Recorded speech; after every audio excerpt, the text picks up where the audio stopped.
Hello everyone, నేను మీ doctor Neelima Putluri, senior consultant dermatologist, hair transplant surgeon, NVK aesthetic skin laser and hair clinic Kavuru హిల్స్లో chief డర్మటాలజిస్ట్గా practice చేస్తున్నాను. ఇవాళ మీకు మొటాలు అంటే పింపుల్స్, మా మెడికల్ టర్మ్లో యాక్నీ వల్గారిస్ అంటారు, దాని గురించి మీకు ఎక్స్ప్లెయిన్ చేస్తాను. అందులో ఇవాళ మీకు గ్రేడ్స్ ఆఫ్ యాక్నీ అంటే ఎన్ని రకాల గ్రేడ్స్ ఉంటాయి, ఎలాంటి ఏజ్ గ్రూప్లో మనకి ఎక్కువ చూస్తాము యాక్నీ అనేది మీకు ఎక్స్ప్లెయిన్ చేస్తాను. గ్రేడ్ వన్ అంటే మైల్డ్ యాక్నీ అనమాట. ఇందులో మనకి white heads, black heads, some papules and pustules అనేవి మనకు కనిపిస్తూ ఉంటాయి. అదే గ్రేడ్ టూ అంటే మోడరేట్ యాక్నీ అని. సో ఈ మోడరేట్ యాక్నీలో మనకి మెనీ పాప్యూల్స్ అండ్ పస్ట్యూల్స్ అనేవి చూస్తాం, మెయిన్గా ఫేస్ మీద ఎక్కువ చూస్తామండి. Grade 3 moderate to severe, many papules and pustules and some inflamed nodules అనేవి మనం చూస్తాం.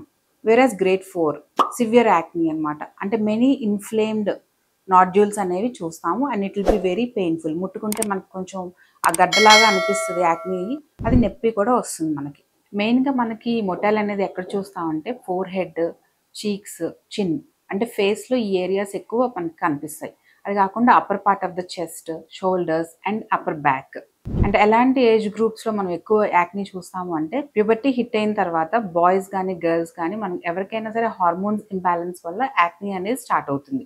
సో అప్పుడు మోస్ట్లీ గ్రేడ్ 1 యాక్నీ అనేది స్టార్ట్ అవుతుంది. 35 years తర్వాత కూడా మనకి యాక్నీ అనేది రావచ్చు, అడల్ట్ ఆన్సెట్ యాక్నీ అని అంటారు. అదే కాకుండా ప్రెగ్నెన్సీ టైంలో కూడా హార్మోన్స్ ఇంబ్యాలెన్స్ వల్ల మళ్ళీ యాక్నీ అనేది రావచ్చు. మళ్ళీ మెనోపాజ్ స్టేజ్లో కూడా అంటే ఆఫ్టర్ 40 or 45 తర్వాత కూడా మనకి యాక్నీ వచ్చే ఛాన్సెస్ ఎక్కువ ఉంటాయి because of hormones imbalance. So మొటల్ అనేది ఏ ఏజ్ గ్రూప్లో అయినా రావచ్చు ఆఫ్టర్ ప్యూబర్టీ, హార్మోన్స్ ఇంబ్యాలెన్స్ వల్ల కానీ, స్ట్రెస్ వల్ల కానీ, పొల్యూషన్ వల్ల కానీ. ఈ టాపిక్లో ఇంకా ఏమైనా డౌట్స్ ఉంటే కనుక ఎన్వికేని కాంటాక్ట్ చేయండి లేదా కమెంట్ బాక్స్లో పింగ్ చేయండి. Thank you for watching.